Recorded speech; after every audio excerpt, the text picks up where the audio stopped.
want you to imagine with me the last time you were hungry. You know, you hadn't eaten in a few hours and your stomach starts to rumble and your attitude starts to change, and everything would be better if you could just have a meal. Just sit down and eat a meal. Now imagine going your whole day like that. Imagine going 3 days like that. Now imagine having to go for a week or longer like that. Some people have to live every day of their lives like that, however long their lives are. You know, they're constantly feeling weak. Their stomach feels like it's filled with knives, like hunger stabs and pain that are plaguing their every thought, because that's all they can think about is that I just want something to eat, until they finally pass out of exhaustion. Around the world, 815 million people are starving. People are starving every day due to not being able to buy food or not having food or whatever the countless causes of hunger are. There is more than enough food produced every year to feed every person on the planet, yet 815 million people are still starving. So what is the problem? Why are people starving? Livestock and produce are going to waste, and there's just better options to solving this problem. According to Action Against Hunger, which is an organization that's been helping with the world hunger problem since 1979, 815 million people a day, every single day, are starving. 17 million of those people are children under the age of 5.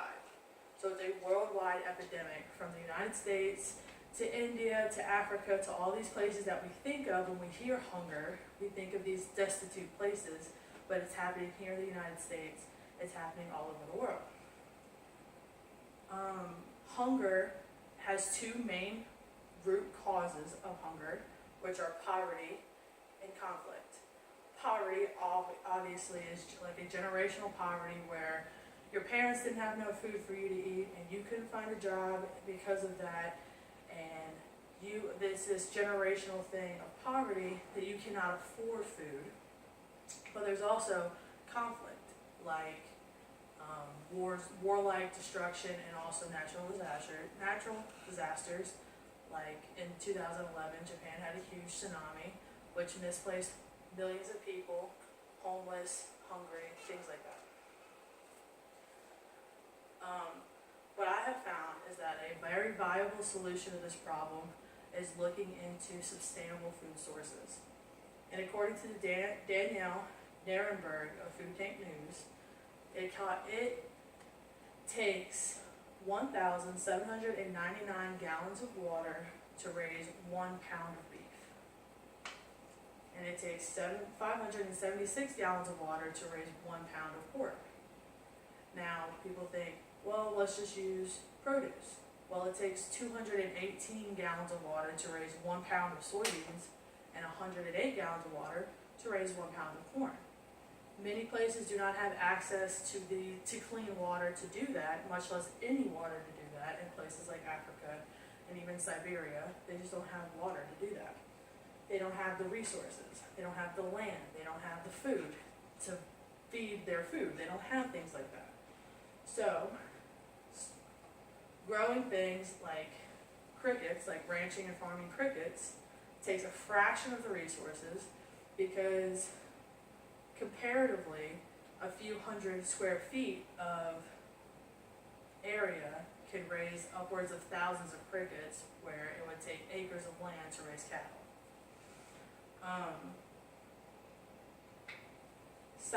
Companies have started developing ways to get over what they call the ick factor of eating crickets, because a lot of people don't want to, and making them into like cricket protein powders, because one cricket has 17 grams of protein, vitamins, and nutrients that people need to help with the hunger and malnutrition problem that we face. The size and durability of growing things like insects to eat makes it easier to transport and makes it more accessible for people around the world to have. Also, there are long-term effects from doing that. Places like Africa and Siberia cannot have traditional livestock and produce based on the amount of resources there are, and resources like land, water, food to grow their food. They just don't have that. But if you were able to bring like cricket ranching or just insects for food ranching to these places, they can develop their own way to feed themselves.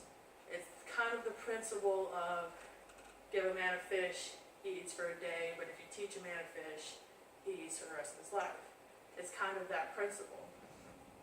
According to NBC News, it's an abundant and cheap food that is very easy to make, and people can actually start their own businesses like this. It brings in this whole new commerce, this whole new import-export system between just not even just nationally, but in community sizes. Because I can decide to make my own farm to either just feed my family or to feed it and to sell it to other people, breaking that cycle of generational poverty and feeding the people that need to be fed. Places, not only Africa and Siberia where they cannot do it, but places like India where things like cows are sacred and they will not eat them. So they have livestock walking around, but they won't eat them. So insects for food become another protein source to feed the people that are hungry. Small times farms are now being able to buy things, being able to buy goods, and it's starting economies in places that didn't have that to begin with. So honestly, there is no excuse for hunger on this planet. There are so many people starving, and there's so much food being produced that it doesn't make any sense why people are going to bed hungry every night.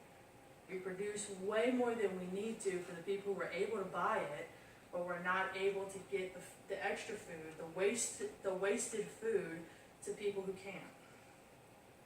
Sustainable food is a viable start, at least a viable start in correcting the world hunger problem, as it provides cheap, abundant, and successful avenues for food as far as protein and nutrition is concerned. Not only does it provide food, but it also provides opportunity for people to start their own businesses and to feed their families on their own without having to ask for assistance. And the extra commerce produced from this can be funded into government programs to break the root causes of things like hunger, and providing hope to people who are born into seemingly hopeless situations.